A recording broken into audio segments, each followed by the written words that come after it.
ಸ್ಪರ್ಧಾರ್ಥಿಗಳೇ, ನೀವು ನೋಡ್ತಾ ಇರ್ಬೋದು ಮೊದಲನೇ ಒಂದು ಪ್ರಶ್ನೆ, ರಾಸ್ ಮಹೋತ್ಸವ ಅಥವಾ ರಾಸ್ ಲೀಲಾ ಅಥವಾ ರಾಸ್ ಮಹೋತ್ಸವ ಹಬ್ಬವನ್ನು ಯಾವ ರಾಜ್ಯದಲ್ಲಿ ಆಚರಣೆಯನ್ನು ಮಾಡಲಾಗುತ್ತದೆ ಅಂತ ಕೇಳಿದ್ದಾರೆ. ರಾಸ್ ಮಹೋತ್ಸವ ಅಥವಾ ರಾಸ್ ಲೀಲಾ ಎಂಬತಕ್ಕಂತಹ ಹಬ್ಬಗಳನ್ನು ಯಾವ ರಾಜ್ಯದಲ್ಲಿ ಇಲ್ಲಿ ಆಚರಣೆಯನ್ನು ಮಾಡಲಾಗುತ್ತೆ ಅಂತ ಇಲ್ಲಿ ಪ್ರಶ್ನೆಯನ್ನು ಕೇಳಿದ್ದಾರೆ. ನೋಡಿ, ಅಸ್ಸಾಂ ರಾಜ್ಯದಲ್ಲಿ ಈ ಒಂದು ಹಬ್ಬಗಳನ್ನು ಆಚರಣೆಯನ್ನು ಮಾಡಲಾಗುತ್ತೆ. ಅದೇ ರೀತಿಯಲ್ಲಿ ಬೇರೆ ಬೇರೆ ಬಿಹು ನೃತ್ಯ ಆಗಿರ್ಬೋದು, ಬಿಹು ನೃತ್ಯ ಆಗಿರ್ಬೋದು, ಛೌ ನೃತ್ಯ ಆಗಿರ್ಬೋದು, ಈ ರೀತಿಯಾಗಿ ಬೇರೆ ಬೇರೆ ನೃತ್ಯಗಳು ಆಗಿರ್ಬೋದು ಅಥವಾ ಹಬ್ಬಗಳು ಆಗಿರ್ಬೋದು, ಯಾವ ಬೇರೆ ಬೇರೆ ರಾಜ್ಯಗಳಲ್ಲಿ ಆಚರಣೆಯನ್ನು ಮಾಡ್ತಾರೆ ಅದರ ಬಗ್ಗೆಯೂ ಕೂಡ ನಿಮಗೆ ಪ್ರಶ್ನೆಗಳನ್ನು ಕೇಳುವಂತಹ ಒಂದು ಸಾಧ್ಯತೆ ಇಲ್ಲಿ ಇರ್ತದೆ. ಅದಕ್ಕಾಗಿ ನೀವೆಲ್ಲರೂ ಕೂಡ ಇದರ ಬಗ್ಗೆ ಮಾಹಿತಿಗಳನ್ನು ಗೊತ್ತಿರಬೇಕು, ಅಥವಾ ಈ ಒಂದು ಹಬ್ಬಗಳಿಗೆ ಸಂಬಂಧಪಟ್ಟಂತೆ ಆಗಿರ್ಬೋದು, ಮತ್ತು ಇಲ್ಲಿ ನೃತ್ಯಗಳಿಗೆ ಸಂಬಂಧಪಟ್ಟಂತೆ ಆಗಿರ್ಬೋದು ಮಾಹಿತಿ ನಿಮಗೆ ಗೊತ್ತಿರಬೇಕು. ಹಿಂದಿನ ಒಂದು ಕ್ಲಾಸಸ್ಗಳಲ್ಲಿ ನಾವು ಇದರ ಬಗ್ಗೆ ಸಂಪೂರ್ಣವಾಗಿ ಮಾಹಿತಿಗಳನ್ನು ಕೊಟ್ಟಿದ್ದೇವೆ. ಯಾರ್ಯಾರು ಇನ್ನೂ ಕೂಡ ನೋಡಿಲ್ಲ ಅವರೆಲ್ಲರೂ ಕೂಡ ಅಲ್ಲಿ ಹೋಗಿ ಮಾಹಿತಿಗಳನ್ನು ಪಡ್ಕೋಬೋದು. ಓಕೆ, ಬನ್ನಿ ಈಗ ಡೈರೆಕ್ಟಾಗಿ ಎರಡನೇ ಒಂದು ಪ್ರಶ್ನೆಗೆ ಹೋಗೋಣ. ಏನಪ್ಪ ಎರಡನೇ ಪ್ರಶ್ನೆ ಅಂತ ನೋಡೋದಾದರೆ, ಕಚ್ಚತ್ತೀವು ನೋಡಿ, ತುಂಬ ಇಂಪಾರ್ಟೆಂಟು. ಕಚ್ಚತ್ತೀವು ದ್ವೀಪ ಇದು ಯಾವ ಎರಡು ದೇಶಗಳ ನಡುವೆ ಇದೆ ಅಂತ ಕೇಳ್ತಾರೆ. ನೋಡಿ, ಕಚ್ಚತ್ತೀವು ದ್ವೀಪ ಎಂಬತಕ್ಕಂಥದ್ದು ಭಾರತ ಮತ್ತು ಶ್ರೀಲಂಕಾ. ಅದು ಶ್ರೀಲಂಕಾಕ್ಕೆ ಒಳಪಟ್ಟಿರ್ತಕ್ಕಂಥ ಒಂದು ದ್ವೀಪ ಆಗಿರ್ತಕ್ಕಂಥದ್ದು. ಅದು ಮೊದಲು ಇಲ್ಲಿ ಇದು ಭಾರತಕ್ಕೆ ಒಳಪಟ್ಟಿತ್ತು. ಆದರೆ 1974ರಲ್ಲಿ ನಾವು ಇದನ್ನು ಶ್ರೀಲಂಕಾಗೆ ಕೊಟ್ಟಿದ್ವಿ. ಆವಾಗಿಂದ ಇದು ಕಚ್ಚತ್ತೀವು ದ್ವೀಪ ಏನಿದೆ ಇದು ಶ್ರೀಲಂಕಾದಲ್ಲಿ ಇರ್ತಕ್ಕಂಥದ್ದು. ಈ ಒಂದು ಕಚ್ಚತ್ತೀವು ದ್ವೀಪ ಇತ್ತೀಚೆಗೆ ಸುದ್ದಿಯಲ್ಲಿ ಇರ್ತಕ್ಕಂಥದ್ದು. ಇದು ಯಾವ ಎರಡು ದೇಶದ ಭಾಗ ಆಗಿದೆ ಅಥವಾ ಯಾವ ಎರಡು ದೇಶದ ನಡುವೆ ಇದೆ ಅಂತ ಕೇಳ್ಬೋದು, ಅಥವಾ ಯಾವ ಒಂದು ದೇಶದ ಭಾಗ ಆಗಿದೆ ಅಂತ ಕೇಳ್ಬೋದು. ನೋಡಿ, ಭಾರತ, ಶ್ರೀಲಂಕಾ, ಮಾಲ್ಡೀವ್ಸ್, ಮೇಲಿನ ಎಲ್ಲವೂ ಅಂತ ಕೊಟ್ಟಿದ್ದಾರೆ. ನೋಡಿ, ಶ್ರೀಲಂಕಾ ಎಂಬತಕ್ಕಂಥದ್ದು. ಶ್ರೀಲಂಕಾ ಇಲ್ಲಿ ಸರಿಯಾದ ಉತ್ತರ. ಯಾಕೆ ಅಂತ ಅಂದರೆ ಕಚ್ಚತ್ತೀವು ದ್ವೀಪ 1974ರಿಂದ ನೆನ್ಪಿಟ್ಕೊಳ್ಳಿ, 1974ರಿಂದ ಈ ಒಂದು ಕಚ್ಚತ್ತೀವು ದ್ವೀಪ ಏನಿದೆ ಇದು ಶ್ರೀಲಂಕಾಕ್ಕೆ ನಾವು ಕೊಟ್ಟಿರ್ತಕ್ಕಂಥದ್ದು. ಇದರ ಬಗ್ಗೆ ಮಾಹಿತಿ ಗೊತ್ತಿರಲಿ. ಓಕೆ, ಮುಂದಿನ ಒಂದು ಪ್ರಶ್ನೆ, ಗಾರ್ಡನ್ ಮಸಾಲೆ ಎಂದು ಕರೆಯಲ್ಪಡ್ತಕ್ಕಂತಹ ಭಾರತೀಯ ರಾಜ್ಯ ಯಾವುದು ಅಂತ. ಗಾರ್ಡನ್ ಮಸಾಲೆ ಪದಾರ್ಥ ಅಂತ ಏನಾದರೂ ಬಂತು ಅಂತಂದು ಕೂಡ ನೀವೆಲ್ಲರೂ ಕೂಡ ಆನ್ಸರ್ನ ಮಾಡಬೇಕು. ಕೇರಳ ಅಂತ. ಗಾರ್ಡನ್ ಮಸಾಲೆ ಅಂತಕ್ಕಂಥದ್ದನ್ನು ಇದನ್ನು ಯಾವ ರಾಜ್ಯದಕ್ಕೆ ನಾವು ಈ ಒಂದು ಹೆಸರನ್ನು ಕೊಟ್ಟು ನಾಮಕರಣವನ್ನು ಮಾಡ್ತೇವೆ ಅಥವಾ ಇದರ ಮುಖಾಂತರ ಕರಿತೇವೆ ಅಂತ ಅಂದರೆ ಕೇರಳ ರಾಜ್ಯಕ್ಕೆ ಗಾರ್ಡನ್ ಮಸಾಲೆ ಅಂತ ನಾವು ಕರಿತೇವೆ. ಇದರ ಬಗ್ಗೆ ಮಾಹಿತಿ ಗೊತ್ತಿರಲಿ. ಓಕೆ, ಮುಂದಿನ ಒಂದು ಪ್ರಶ್ನೆ, ಅಪಾಚೆ AH-64 ಎಂಬತಕ್ಕಂಥದ್ದು. ನೋಡಿ, ತುಂಬ ಇಂಪಾರ್ಟೆಂಟು, ಎಲ್ರಿಗೂ ಕೂಡ ಹೆಸರಲ್ಲೇ ಗೊತ್ತಾಗ್ಬಿಡ್ತದೆ ಅಪಾಚೆ ಹೆಲಿಕಾಪ್ಟರ್ ಅಂತ. ಅಪಾಚೆ AH-64 ಎಂಬತಕ್ಕಂಥದ್ದು ಇತ್ತೀಚೆಗೆ ಸುದ್ದಿಯಲ್ಲಿ ಇದೆ. ಹಾಗಾದರೆ ಇದು ಏನು ಅಂತ ಕೇಳಿದರೆ, ಅಪಾಚೆ AH-64 ಎಂಬತಕ್ಕಂಥದ್ದು ಇದೊಂದು ಯುದ್ಧ ವಿಮಾನನ, ಸಬ್ಮೆರಿನ್ನ, ಯುದ್ಧ ನೌಕೆನ ಅಥವಾ ಹೆಲಿಕಾಪ್ಟರ್ ಅಂತ ಕೇಳಿದರೆ ಸರಿಯಾದ ಉತ್ತರ ಹೆಲಿಕಾಪ್ಟರ್ ಎಂಬತಕ್ಕಂಥದ್ದು. ಅಪಾಚೆ AH-64 ಎಂಬತಕ್ಕಂಥದ್ದು ಏನಿದೆ ಇದು ಒಂದು ಹೆಲಿಕಾಪ್ಟರ್ ಆಗಿದೆ. ಆಪ್ಷನ್ ಸಿ ಸರಿಯಾದ ಉತ್ತರ ಆಗಿದೆ. ಅದೇ ರೀತಿ ಮುಂದಿನ ಪ್ರಶ್ನೆ ನೋಡೋದಾದರೆ, ನಿರ್ದಿಷ್ಟ ಪರಿಸರ ವ್ಯವಸ್ಥೆಯ ಆವಾಸ ಸ್ಥಾನಗಳಿಗೆ ಸಂಬಂಧಪಟ್ಟಂತೆ ಸಸ್ಯ ಸಮುದಾಯಗಳ ಅಧ್ಯಯನವನ್ನು ನೋಡಿ, ತುಂಬ ಇಂಪಾರ್ಟೆಂಟ್, ಸಸ್ಯ ಸಮುದಾಯಗಳ ಅಧ್ಯಯನವನ್ನು ಏನೆಂದು ಇಲ್ಲಿ ಕರೆಯಲಾಗುತ್ತೆ ಅಂತ ನೋಡಿ. ಸೆನಿಕಾಲಜಿ, ಪರಿಸರ ವ್ಯವಸ್ಥೆ, ಪರಿಸರ ವಿಜ್ಞಾನ ಅಂತ ಕೊಟ್ಟಿದ್ದಾರೆ. ಸೆನಿಕಾಲಜಿ ಅಂತ ಕರೀತಾರೆ. ಸೈನಿಕಾಲಜಿ ಅಂತ ಅಂದರೆ SYNECOLOGY ನೋಡಿ, ಇಲ್ಲಿ ಬರಿತೇನೆ, ಸೈನಿಕಾಲಜಿ ಅಂತ ಕರಿತೇವೆ. ಇದು ಯಾವುದಪ್ಪ ಅಂತ ಅಂದರೆ ಸಸ್ಯ ಸಮುದಾಯಗಳ ಒಂದು ಅಧ್ಯಯನವನ್ನು ಸೈನಿಕಾಲಜಿ ಅಂತ ಕರಿತೇವೆ. ಸೆನಿಯಾಲಜಿ ಅಂತ ನೀವು ಆಪ್ಷನ್ನ ಹಾಕಿಬಿಡ್ಬೋದು, ಸೈನಿಕಾಲಜಿ ಅಂದ್ಕೊಂಡು. ನೋಡಿ, ಇಂಗ್ಲೀಷಲ್ಲೂ ಕೂಡ ಓದ್ಕೊಳ್ಳಿ, SYNECOLOGY, ಸೈನಿಕಾಲಜಿ ಅಂತ ಕರಿತೇವೆ. ಅದರ ಬಗ್ಗೆ ಮಾಹಿತಿ ಗೊತ್ತಿರಲಿ. ನೆಕ್ಸ್ಟು ಮುಂದಿನ ಒಂದು ಪ್ರಶ್ನೆ, ಜಾಪಿ ಎಂಬತಕ್ಕಂಥದ್ದು ನೋಡಿ, ತುಂಬ ಇಂಪಾರ್ಟೆಂಟು. ಜಾಪಿ ಎಂಬತಕ್ಕಂಥದ್ದು ಸಾಂಪ್ರದಾಯಿಕ ಟೋಪಿಗೆ GI ಟ್ಯಾಗ್ ಇಲ್ಲಿ ಇತ್ತೀಚೆಗೆ ದೊರೆತಿದೆ. ಹಾಗಾದರೆ ಇದು ಯಾವ ರಾಜ್ಯಕ್ಕೆ ಸಂಬಂಧಿಸಿದ ಒಂದು ಟೋಪಿ ಆಗಿದೆ ಅಂತ. ಜಾಪಿ ಟೋಪಿ ಎಂಬತಕ್ಕಂಥದ್ದಿಗೆ ಇತ್ತೀಚೆಗೆ GI ಟ್ಯಾಗ್ ಕೊಟ್ಟಿದ್ದಾರೆ. ಹಾಗಾದರೆ ಆ ಒಂದು GI ಟ್ಯಾಗ್ ಯಾವ ರಾಜ್ಯಕ್ಕೆ ಸಿಕ್ಕಿದೆ ಅಂತ ನೋಡೋದಾದರೆ ಅಸ್ಸಾಂ ರಾಜ್ಯಕ್ಕೆ ಇದು ಸಿಕ್ಕಿರ್ತಕ್ಕಂಥದ್ದು. ಅಸ್ಸಾಂ ರಾಜ್ಯ ಸರಿಯಾದ ಉತ್ತರ ಆಗಿದೆ. ಓಕೆ, ಮುಂದಿನ ಒಂದು ಪ್ರಶ್ನೆ, ನೈಸರ್ಗಿಕ ಅನಿಲದ ವಿಶ್ವದ ಅತಿ ದೊಡ್ಡ ಉತ್ಪಾದಕ ರಾಷ್ಟ್ರ ಯಾವುದು ಅಂತ. ನೈಸರ್ಗಿಕ ಅನಿಲ ಅಂತ ಅಂದರೆ ನ್ಯಾಚುರಲ್ ಗ್ಯಾಸ್ ಅಂತ ನಾವು ಕರಿತೇವೆ. ನ್ಯಾಚುರಲ್ ಗ್ಯಾಸ್ ಎಂಬತಕ್ಕಂಥದ್ದು ಈ ಒಂದು ನೈಸರ್ಗಿಕ ಅನಿಲದ ಅತಿ ದೊಡ್ಡ ಉತ್ಪಾದಕ ರಾಷ್ಟ್ರ ಇಲ್ಲಿ ಯಾವುದು ಅಂತ ಕೇಳಿದರೆ ರಷ್ಯಾ ಎಂಬತಕ್ಕಂಥದ್ದು. ರಷ್ಯಾ ಅತಿ ದೊಡ್ಡ ನೈಸರ್ಗಿಕ ಅನಿಲ ಉತ್ಪಾದಕ ರಾಷ್ಟ್ರ ಆಗಿದೆ. ಹಾಗಾಗಿ ಆಪ್ಷನ್ ಡಿ ಇಲ್ಲಿ ಸರಿಯಾದ ಉತ್ತರ. ಇತ್ತೀಚೆಗೆ ನ್ಯೂಸಲ್ಲಿ ಇದೆ ನೈಸರ್ಗಿಕ ಅನಿಲಕ್ಕೆ ಸಂಬಂಧಪಟ್ಟಂತೆ. ಪಕ್ಕಾ ಪ್ರಶ್ನೆ ಇಲ್ಲಿಂದ ಬರ್ಬೋದು, ನೆನ್ಪಿಟ್ಕೊಳ್ಳಿ. ಇತ್ತೀಚೆಗೆ ಈ ಕೆಳಗಿನ ಯಾರು ಹಾಕಿ ಇಂಡಿಯಾದಿಂದ ವರ್ಷದ ಆಟಗಾರ ಅನ್ನುವ ಗೌರವಕ್ಕೆ ಪಾತ್ರ ಆಗಿದ್ದಾರೆ ಅಂತ. ಇತ್ತೀಚೆಗೆ ಯಾರು ಹಾಕಿ ಆಡೋದಕ್ಕೆ ಇಂಡಿಯಾದಿಂದ ವರ್ಷದ ಆಟಗಾರ ಎಂತಕ್ಕಂಥ ಒಂದು ಗೌರವಕ್ಕೆ ಪಾತ್ರರಾಗಿರ್ತಾರೆ ಅಂತ ಕೇಳಿದರೆ ಹಾರ್ದಿಕ್ ಸಿಂಗ್ ಎಂಬತಕ್ಕಂಥವ್ರು. ಹಾರ್ದಿಕ್ ಸಿಂಗ್ ಎಂಬತಕ್ಕಂಥವ್ರು ವರ್ಷದ ಆಟಗಾರ ಅಂತ ಇಲ್ಲಿ ಆಯ್ಕೆಯಾಗಿರ್ತಾರೆ. ಆಪ್ಷನ್ ಎ ಸರಿಯಾದ ಉತ್ತರ ಆಗಿದೆ. ಮುಂದಿನ ಪ್ರಶ್ನೆ, ಉಮಿಯಂ ವಿವಿಧೋದ್ದೇಶ ವಿದ್ಯುತ್ ಯೋಜನೆ. ಉಮಿಯಂ ವಿವಿಧೋದ್ದೇಶ ವಿದ್ಯುತ್ ಯೋಜನೆ ಎಲ್ಲಿ ನೆಲೆಗೊಂಡಿದೆ? ಉಮಿಯಂ ವಿವಿಧೋದ್ದೇಶ ವಿದ್ಯುತ್ ಯೋಜನೆಯು ಇದು ಎಲ್ಲಿ ನೆಲೆಗೊಂಡಿದೆ ಅಂತ ಕೇಳಿದರೆ ಇದು ಮೇಘಾಲಯದಲ್ಲಿ ಕಂಡುಬರ್ತಕ್ಕಂತಹ ಒಂದು ವಿದ್ಯುತ್ ಯೋಜನೆ ಆಗಿದೆ. ಆಪ್ಷನ್ ಸಿ ಮೇಘಾಲಯದಲ್ಲಿ ಕಂಡುಬರ್ತಕ್ಕಂತಹ ಒಂದು ವಿದ್ಯುತ್ ಯೋಜನೆ ಉಮಿಯಂ ವಿವಿಧೋದ್ದೇಶ ವಿದ್ಯುತ್ ಯೋಜನೆ. ನೆನ್ಪಿಟ್ಕೊಳ್ಳಿ, ಆಪ್ಷನ್ ಸಿ ಸರಿಯಾದ ಉತ್ತರ ಆಗಿದೆ. ಮುಂದಿನ ಪ್ರಶ್ನೆ, ಮಯಾಮಿ ಓಪನ್ ಟೆನ್ನಿಸ್ ಟೂರ್ನಿ ತುಂಬ important. MIAMI Miami Open tennis tourney 2024ರ ಮಹಿಳೆಯರ ಸಿಂಗಲ್ಸ್ ಪ್ರಶಸ್ತಿಯನ್ನು ಯಾರು ಗೆದ್ದಿದ್ದಾರೆ? ಮಹಿಳೆಯರ ಸಿಂಗಲ್ಸ್ ಪ್ರಶಸ್ತಿಯನ್ನು ಇಲ್ಲಿ ಯಾರು ಗೆದ್ದಿದ್ದಾರೆ ಅಂತ ಕೇಳಿದರೆ ಡೇನಿಯಲ್ ಕಾಲಿನ್ಸ್ ಎಂಬತಕ್ಕಂಥವ್ರು. ಡೇನಿಯಲ್ ಕಾಲಿನ್ಸ್ ಎಂಬತಕ್ಕಂಥವ್ರು ಮಹಿಳೆಯರ ಒಂದು ಸಿಂಗಲ್ಸ್ ಪ್ರಶಸ್ತಿಯನ್ನು ಗೆದ್ದಿದ್ರೆ, ಅದೇ ರೀತಿ ಇಲ್ಲಿ ಪುರುಷರ ಡಬಲ್ಸನ್ನು ನಮ್ಮ ಒಂದು ಭಾರತದಿಂದ ಒಬ್ಬರು ಗೆದ್ದಿರ್ತಾರೆ. ಪುರುಷರ ಡಬಲ್ಸ್ ಅವರು ಯಾರು ಅಂತ ಎಲ್ಲರೂ ಕೂಡ ನೀವು ಕಾಮೆಂಟ್ ಬಾಕ್ಸ್ ಮೂಲಕ ಆನ್ಸರ್ ಮಾಡಿ. ಅದರ ಜೊತೆಗೆ ಪುರುಷರ ಸಿಂಗಲ್ಸನ್ನು ಇಲ್ಲಿ ಯಾರು ಗೆದ್ದಿದ್ದಾರೆ ಅವರ ಬಗ್ಗೆ ಮಾಹಿತಿ ಗೊತ್ತಿದ್ರೂ ಕೂಡ ನೀವು ಕಾಮೆಂಟನ್ನು ಮಾಡಿ. ಓಕೆ, ಮುಂದಿನ ಪ್ರಶ್ನೆ, ಸಂವಿಧಾನದ ತಿದ್ದುಪಡಿಗೆ ಸಂಬಂಧಪಟ್ಟ ಭಾರತದ ಸಂವಿಧಾನದ ಅನುಚ್ಛೇದ ಈ ಕೆಳಗಿನವುಗಳಲ್ಲಿ ಯಾವುದು ಅಂತ. ಈ ಒಂದು ಪ್ರಶ್ನೆ ಎಷ್ಟು ಸರಿ ನಿಮ್ಮ ಒಂದು ಎಕ್ಸಾಮ್ಗಳಲ್ಲಿ ಅಥವಾ ಪರೀಕ್ಷೆಗಳಲ್ಲಿ ಬಂದಿದೆಯೋ ಗೊತ್ತಿಲ್ಲ. ಪ್ರತಿ ಸರಿ ಬೇರೆ ಬೇರೆ ಪ್ರಶ್ನೆ ಪತ್ರಿಕೆಗಳಲ್ಲಿ ಡೈರೆಕ್ಟಾಗಿ ಪ್ರಶ್ನೆ ಕೇಳ್ತಾರೆ.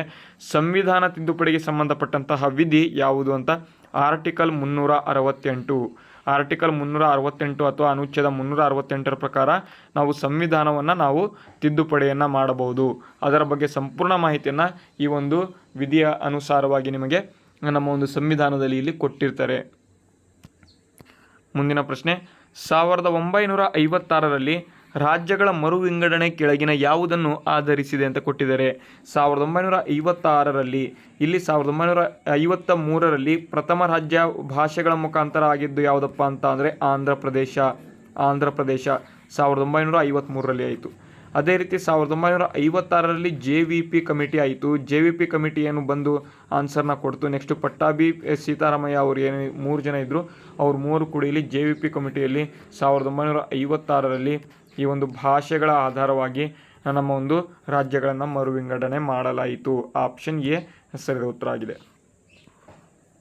ಮುಂದಿನ ಪ್ರಶ್ನೆ, ರಾಜೀವ್ ಗಾಂಧಿ ಪರಿಸರ ಪ್ರಶಸ್ತಿಯನ್ನು ಯಾವುದರ ಅತ್ಯುತ್ತಮ ಕೊಡುಗೆಗಾಗಿ ನೀಡಲಾಗುತ್ತೆ ಅಂತ ಕೇಳಿದರೆ ರಾಜೀವ್ ಗಾಂಧಿ ಪರಿಸರ ಪ್ರಶಸ್ತಿಯನ್ನು ಯಾವುದರ ಅತ್ಯುತ್ತಮ ಕೊಡುಗೆಗಾಗಿ ನೀಡಲಾಗುತ್ತೆ ಅಂತ ಅಂದರೆ ಅಚ್ಚುಕಟ್ಟಾಗಿ ತಂತ್ರಜ್ಞಾನದ ಅಭಿವೃದ್ಧಿ ಕೊಡುಗೆಗೆ ಇದನ್ನು ನೀಡಲಾಗ್ತದೆ. ಅಚ್ಚುಕಟ್ಟಾಗಿ ತಂತ್ರಜ್ಞಾನದ ಒಂದು ಅಭಿವೃದ್ಧಿಗಾಗಿ ಕೊಡುಗೆಯನ್ನು ನೀಡಲಾಗ್ತದೆ. ರಾಜ್ಯ ವಿಶ್ವವಿದ್ಯಾಲಯಗಳ ಚಾನ್ಸಲರ್ ಆಗಿ ಯಾರು ಇರ್ತಾರೆ ಅಂತ ಕೇಳಿದರೆ ರಾಜ್ಯ ವಿಶ್ವವಿದ್ಯಾಲಯಗಳ ಚಾನ್ಸಲರ್ ಇಲ್ಲಿ ಗವರ್ನರ್ ಆಗಿರ್ತಾರೆ. ಆಪ್ಷನ್ ಸಿ ಸರಿಯಾದ ಉತ್ತರ. ಅದೇ ರೀತಿ ಕೊನೆಯ ಪ್ರಶ್ನೆ ಕೊಟ್ಟಿರ್ತೇನೆ, ಎಲ್ಲರೂ ಕೂಡ ನೀವು ಆನ್ಸರ್ನ ಕಾಮೆಂಟ್ ಬಾಕ್ಸ್ ಮೂಲಕ ತಿಳಿಸಬಹುದು. ಗಾಂಧಾರ ಕಲೆಯನ್ನು ಕೆಳಗಿನ ಯಾರ ಆಳ್ವಿಕೆಯಲ್ಲಿ ಪರಿಚಯ ಮಾಡಲಾಯಿತು? ಓಕೆ, ಗಾಂಧಾರ ಕಲೆಯನ್ನು ಕೆಳಗಿನ ಯಾರ ಆಳ್ವಿಕೆಯಲ್ಲಿ ಪರಿಚಯ ಮಾಡಲಾಯಿತು ಅಂತ ಕೊಟ್ಟಿದ್ದಾರೆ. ಇದಕ್ಕೆ ಎಲ್ಲರೂ ಕೂಡ ನಿಮ್ಮ ಒಂದು ಆನ್ಸರ್ನ ಕಾಮೆಂಟ್ ಬಾಕ್ಸ್ ಮೂಲಕ ತಿಳಿಸಿ. ಯಾವ ಶಿಲಾಶಾಸನದಲ್ಲಿ ಅಶೋಕನು ಪ್ರತಿಯೊಬ್ಬ ಮನುಷ್ಯನು ನನ್ನ ಮಗು ಎಂದು ಇಲ್ಲಿ ಉಲ್ಲೇಖ ಮಾಡಿದ್ದಾನೆ? ಯಾವ ಶಿಲಾಶಾಸನದಲ್ಲಿ ಅಶೋಕನು ಪ್ರತಿಯೊಬ್ಬ ಮನುಷ್ಯನು ಕೂಡ ನನ್ನ ಮಗು ಅಂತ ಇಲ್ಲಿ ಉಲ್ಲೇಖ ಮಾಡಿದ್ದಾನೆ ಅಂತ ಇಲ್ಲಿ ಕೇಳಿದರೆ ಪ್ರಶ್ನೆ ಇದೇ ರೀತಿ ಬರಬಹುದು ನೋಡಿ. ಮೇಜರ್ ರಾಕ್ ಶಾಸನ 5, ಮೇಜರ್ ರಾಕ್ ಎಡಿಕ್ಟ್ ಅಂತ ಕರೀತಾರೆ. ಈ ಒಂದು 5ನೇ ಒಂದು ಶಾಸನ ಬಂಡೆಗಲ್ಲು ಶಾಸನದಲ್ಲಿ ಈ ಒಂದು ಪ್ರತಿಯೊಬ್ಬ ಮನುಷ್ಯನು ನನ್ನ ಮಗು ಅಂತ ಇಲ್ಲಿ ಉಲ್ಲೇಖ ಮಾಡಿರ್ತಾನೆ. ಶಾಸನ 5. ಓಕೆ, 2ನೇ ಪ್ರಶ್ನೆ ಈಗ ನೋಡೋಣ. ಇಲ್ಲಿ ಆಹಾರ ಪೋಲು ಸೂಚ್ಯಂಕ ತುಂಬ ಇಂಪಾರ್ಟೆಂಟ್ ಮತ್ತು ತುಂಬ ವೆರಿ ಇಂಪಾರ್ಟೆಂಟ್ ಪ್ರಶ್ನೆ ಇದು. ಆಹಾರ ಪೋಲು ಸೂಚ್ಯಂಕ ವರದಿಯನ್ನು ಇತ್ತೀಚೆಗೆ ಯಾವ ಸಂಸ್ಥೆ ಬಿಡುಗಡೆ ಮಾಡಿದೆ ಅಂತ. ಇಲ್ಲಿ ಆಹಾರ ಪೋಲು ಸೂಚ್ಯಂಕ ಏನಿದೆ ಒಂದು ಸಂಸ್ಥೆ ಬಿಡುಗಡೆ ಮಾಡ್ತದೆ. ಆ ಒಂದು ಸಂಸ್ಥೆ ಯಾವುದು ಅಂತ ಇಲ್ಲಿ ಕೇಳಿದರೆ, ಆ ಒಂದು ಸಂಸ್ಥೆ ಯಾವುದು ಅಂತ ಇಲ್ಲಿ ಕೇಳಿದರೆ ನೀತಿ ಆಯೋಗ, ವಿಶ್ವಸಂಸ್ಥೆ, ಆಹಾರ ಮತ್ತು ಕೃಷಿ ಸಂಸ್ಥೆ ಮತ್ತು ಭಾರತೀಯ ಕೃಷಿ ವಿಜ್ಞಾನ ಸಂಸ್ಥೆ ಅಂತ ಕೊಟ್ಟಿದ್ದಾರೆ. ನೋಡಿ, ಈ ಒಂದು ಆಹಾರ ಪೋಲು ಸೂಚ್ಯಂಕ ಏನಿದೆ ಇದರ ಒಂದು ವರದಿಯನ್ನು ವಿಶ್ವಸಂಸ್ಥೆ ಅಥವಾ ಯುನೈಟೆಡ್ ನೇಷನ್ಸ್ ಬಿಡುಗಡೆ ಮಾಡ್ತದೆ. ಯುನೈಟೆಡ್ ನೇಷನ್ಸ್ ಬಿಡುಗಡೆ ಮಾಡ್ತದೆ, ವಿಶ್ವಸಂಸ್ಥೆ ಇದನ್ನು ಬಿಡುಗಡೆ ಮಾಡ್ತಕ್ಕಂಥದ್ದು. ಇದರ ಬಗ್ಗೆ ಮಾಹಿತಿ ಗೊತ್ತಿರಲಿ. ಇಲ್ಲಿಂದ ಪ್ರಶ್ನೆಗಳು ಡೈರೆಕ್ಟಾಗಿ ನಿಮಗೆ ಎಕ್ಸಾಮ್ಗಳಲ್ಲಿ ಇದೇ ರೀತಿ ಬರ್ತದೆ. ಆಹಾರ ಪೋಲು ಸೂಚ್ಯಂಕ ಇತ್ತೀಚೆಗೆ ಯಾವ ಒಂದು ಸಂಸ್ಥೆ ಬಿಡುಗಡೆ ಮಾಡಿದೆ ಅಂತ, ವಿಶ್ವಸಂಸ್ಥೆ ಅಂತ ನಿಮಗೆ ಯಾವಾಗ ಗೊತ್ತಿರಬೇಕಾಗಿರ್ತದೆ. ಓಕೆ, ಮುಂದಿನ ಪ್ರಶ್ನೆ, ಯಾರನ್ನು ಸೃಜನಾತ್ಮಕ ಕಲಿಕಾಕಾರ ಅಥವಾ ಸೃಜನಾತ್ಮಕ ಕಲಿಕಾಕಾರ ಅಂತ ಇಲ್ಲಿ ಕರಿತೇವೆ ಅಂತ ಇಲ್ಲಿ ಕೇಳಿದರೆ ಚಿತ್ರಕಾರರು, ಮೇಧಾವಿಗಳು, ನವೀನ ಚಿಂತನೆ ಹೊಂದಿರತಕ್ಕಂಥವರು, ಬಣ್ಣ ಹಚ್ಚುವವರು ಅಂತ ಇಲ್ಲಿ ಕೊಟ್ಟಿದ್ದಾರೆ. ಯಾರನ್ನು ಸೃಜನಾತ್ಮಕ ಕಲಿಕಾಕಾರ ಅಂತ ಇಲ್ಲಿ ಕರಿತೇವೆ ಅಂತ ಇಲ್ಲಿ ಕೇಳಿದರೆ ನೋಡಿ, ನವೀನ ಚಿಂತನೆಯನ್ನು ಹೊಂದಿರತಕ್ಕಂಥವ್ರು, ನವೀನ ಚಿಂತನೆಯನ್ನು ಹೊಂದಿರತಕ್ಕಂಥವ್ರು ಇವರಾಗಿರ್ತಾರೆ. ಆಪ್ಷನ್ ಸಿ ಸರಿಯಾದ ಉತ್ತರ. ಆಪ್ಷನ್ ಸಿ ಇಲ್ಲಿ ಸರಿಯಾದ ಉತ್ತರ ಆಗಿರ್ತದೆ. ಮಾಹಿತಿ ಗೊತ್ತಿರಲಿ. ಮುಂದಿನ ಪ್ರಶ್ನೆ ನೋಡಿ, ಅತಿ ಮುಖ್ಯವಾದಂತಹ ಒಂದು ಪ್ರಶ್ನೆ. ಭಾರತೀಯ ರಿಸರ್ವ್ ಬ್ಯಾಂಕ್ ಸ್ಥಾಪನೆಯಾಗಿ ಇತ್ತೀಚೆಗೆ 90 ವರ್ಷಗಳು ಆಯಿತು. 90 ವರ್ಷಗಳು ಆಯಿತು.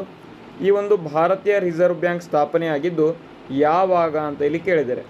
1935ರಲ್ಲಿ ಆಯಿತು, 1934 RBI ಆ್ಯಕ್ಟ್ ಮುಖಾಂತರ, RBI ಆ್ಯಕ್ಟ್ ಮುಖಾಂತರ ಅಥವಾ RBI ಕಾಯ್ದೆ ಮುಖಾಂತರ 1935ರಲ್ಲಿ ಭಾರತೀಯ ರಿಸರ್ವ್ ಬ್ಯಾಂಕನ್ನು ಸ್ಥಾಪನೆಯನ್ನು ಮಾಡಲಾಯಿತು.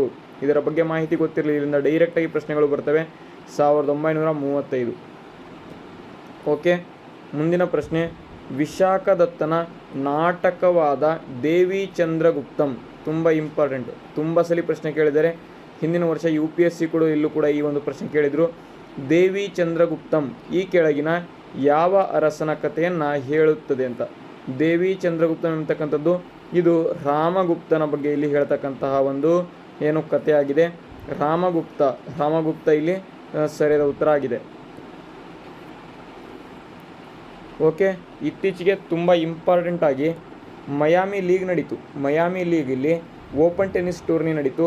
ಈ ಒಂದು ಪುರುಷರ ಸಿಂಗಲ್ಸ್ನಲ್ಲಿ ಪ್ರಶಸ್ತಿಯನ್ನು ಗೆದ್ದವರು ಯಾರು ಅಂತ ಕೇಳಿದ್ದಾರೆ. ನೋಡಿ, ನಮ್ಮ ಒಂದು ಭಾರತದವರು ಪುರುಷರ ಒಂದು ಡಬಲ್ಸ್ನಲ್ಲಿ ಒಬ್ಬರು ಭಾರತದವರು ಪ್ರಶಸ್ತಿಯನ್ನು ಈ ಒಂದು ಮಿಯಾಮಿ ಓಪನ್ ಟೆನ್ನಿಸ್ ಟೂರ್ನಿಯಲ್ಲಿ ಗೆದ್ದರು. ಹಾಗಾದರೆ ಅವರು ಯಾರು ಅಂತ ನೀವು ಕಾಮೆಂಟ್ ಬಾಕ್ಸ್ ಮೂಲಕ ಈಗ ಕಮೆಂಟ್ ಮಾಡಿ. ಇಲ್ಲಿ ಮಯಾಮಿ ಓಪನ್ ಟೆನ್ನಿಸ್ ಟೂರ್ನಿಯ ಪುರುಷರ ಸಿಂಗಲ್ಸ್ ಪ್ರಶಸ್ತಿಯನ್ನು ಇಲ್ಲಿ ಯಾರು ಜಯಿಸಿದ್ದಾರೆ ಅಂತ ಇಲ್ಲಿ ಕೇಳಿದರೆ ಯಾರಪ್ಪ ಅಂತ ಅಂದರೆ ಯಾನಿಕಾ ಸಿನ್ನರ್ ಎಂಬತಕ್ಕಂಥವರು ಈ ಒಂದು ಮಯಾಮಿ ಟೆನ್ನಿಸ್ ಟೂರ್ನಿಯ ಪುರುಷರ ಸಿಂಗಲ್ಸ್ ಪ್ರಶಸ್ತಿಯನ್ನು ಇಲ್ಲಿ ಗೆದ್ದಿರ್ತಾರೆ. ಪ್ರಶ್ನೆ ತುಂಬ ಇಂಪಾರ್ಟೆಂಟು. ಮಯಾಮಿ ಓಪನ್ ಟೆನ್ನಿಸ್ ಟೂರ್ನಿ ತುಂಬ ಇಂಪಾರ್ಟೆಂಟ್ ಆಗಿರ್ತದೆ. ಮುಂದೆ ಬರ್ತಕ್ಕಂಥ ಪರೀಕ್ಷೆಗಳಲ್ಲಿ ಡೈರೆಕ್ಟಾಗಿ ಕೇಳುವಂತಹ ಒಂದು ಸಾಧ್ಯತೆ ಹೆಚ್ಚು ಇರ್ತದೆ. ಅದಕ್ಕಾಗಿ ಇದನ್ನು ನೆನ್ಪಿಟ್ಕೊಳ್ಳಿ, ಮರಿಬೇಡಿ. ಓಕೆ, ಮುಂದಿನ ಪ್ರಶ್ನೆ ಈಗ ನೋಡೋಣ. INS ಕೋಲ್ಕತ್ತಾ ಇದು ಯಾವ ವರ್ಷ ಭಾರತೀಯ ನೌಕಾಪಡೆಗೆ ಸೇರ್ಪಡೆಗೊಂಡಿತ್ತು ಅಂತ ಕೇಳಿದ್ದಾರೆ. INS ಕಲ್ಕತ್ತಾ ಇದು ಯಾವ ವರ್ಷ ಭಾರತೀಯ ನೌಕಾಪಡೆಗೆ ಸೇರ್ಪಡೆಗೊಂಡಿತ್ತು ಅಂತಂದರೆ 2014ರಲ್ಲಿ. 2014ರಲ್ಲಿ ಈ ಒಂದು ಭಾರತೀಯ ನೌಕಾಪಡೆಗೆ INS ಕೋಲ್ಕತ್ತಾ ಎಂಬತಕ್ಕಂಥದ್ದು ಸೇರ್ಪಡೆಗೊಂಡಿದೆ. ಮುಂದಿನ ಪ್ರಶ್ನೆ, ಈ ಕೆಳಗಿನವುಗಳಲ್ಲಿ ಮರಾಠರ ಒಂದು ಮೆಕ್ಕಿಯವಲ್ಲಿ, ತುಂಬ ಇಂಪಾರ್ಟೆಂಟ್, ಮರಾಠ ಮೆಕ್ಕಿಯವಲ್ಲಿ ಅಂತ ಇಲ್ಲಿ ಯಾರನ್ನು ಕರೆಯುತ್ತಾರೆ ಅಂತ. ಇಂಡಿಯನ್ ಮೆಕ್ಕಿಯವಲ್ಲಿ ಅಂತ ಕರೀತಾರೆ. ಯಾರಪ್ಪ ಅಂತ ಅಂದರೆ ಎಲ್ಲರೂ ಕೂಡ ಕಮೆಂಟ್ ಮಾಡಿ. ಇಂಡಿಯನ್ ಮೆಕ್ಕಿಯವಲ್ಲಿ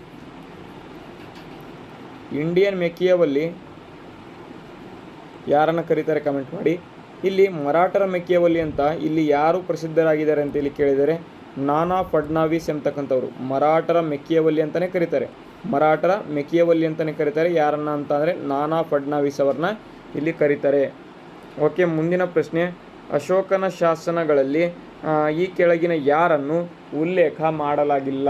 ಅಶೋಕನ ಶಾಸನಗಳಲ್ಲಿ ಈ ಕೆಳಗಿನ ಯಾರನ್ನು ಉಲ್ಲೇಖ ಮಾಡಲಾಗಿದೆ ಅಂತ ಕೇಳಿದರೆ ಚೇರರು, ಚೋಳರು, ಸತ್ಯಪುತ್ರರು, ಪಲ್ಲವರು ಅಂತ ಕೊಟ್ಟಿದ್ದಾರೆ. ಇಲ್ಲಿ ಪಲ್ಲವರನ್ನು ಇಲ್ಲಿ ಉಲ್ಲೇಖ ಮಾಡಿಲ್ಲ. ಚೇರ, ಚೋಳ, ಪಾಂಡ್ಯ 3 ಜನ ಇರ್ತಾರೆ.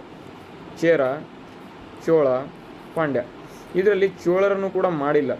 ಆದರೆ ಈ ಒಂದು ಚೋಳರಲ್ಲಿ ಇಲ್ಲಿ ಎಲ್ಲಪ್ಪ ಮಾಡಿಲ್ಲ ಅಂತಂದರೆ ಬಂಡೆಗಲ್ಲು ಶಾಸನಗಳಲ್ಲಿ ಮಾಡಿಲ್ಲ ಚೋಳರನ್ನು. ಇಲ್ಲಿ ಅಶೋಕನ ಶಾಸನಗಳಲ್ಲಿ ಬೇರೆ ಬೇರೆ ಶಾಸನಗಳಲ್ಲಿ ಎಲ್ಲೂ ಕೂಡ ಯಾರನ್ನು ಮಾಡಿಲ್ಲ ಅಂತಂದರೆ ಪಲ್ಲವರನ್ನು ಉಲ್ಲೇಖ ಮಾಡಿಲ್ಲ. ಆಪ್ಷನ್ ಸಿ ಸರಿಯಾದ ಉತ್ತರ ಆಗಿದೆ. ನೋಡಿ ಪ್ರಶ್ನೆ ಬಂತು. ರೋಹನ್ ಬೋಪಣ್ಣ ಪ್ರಸ್ತುತ ATP ಡಬಲ್ಸ್ ರ್ಯಾಂಕಿಂಗ್ ಎಷ್ಟನೇ ಸ್ಥಾನದಲ್ಲಿ ಇದ್ದಾರೆ ಅಂತ. ATP ಡಬಲ್ಸ್ ರ್ಯಾಂಕಿಂಗ್ನಲ್ಲಿ ಪ್ರಸ್ತುತವಾಗಿ ಇವರು ರೋಹನ್ ಬೋಪಣ್ಣ ಅವರು ಯಾವ ಸ್ಥಾನದಲ್ಲಿ ಇದ್ದಾರೆ ಅಂತ ಪ್ರಶ್ನೆ ಕೇಳಿದರೆ 2ನೇ ಸ್ಥಾನ, 1ನೇ ಸ್ಥಾನ, 4ನೇ ಸ್ಥಾನ, 3ನೇ ಸ್ಥಾನ. ಇಲ್ಲಿ 1ನೇ ಸ್ಥಾನದಲ್ಲಿ ಇವರು ಇರ್ತಾರೆ. ಯಾರಪ್ಪ?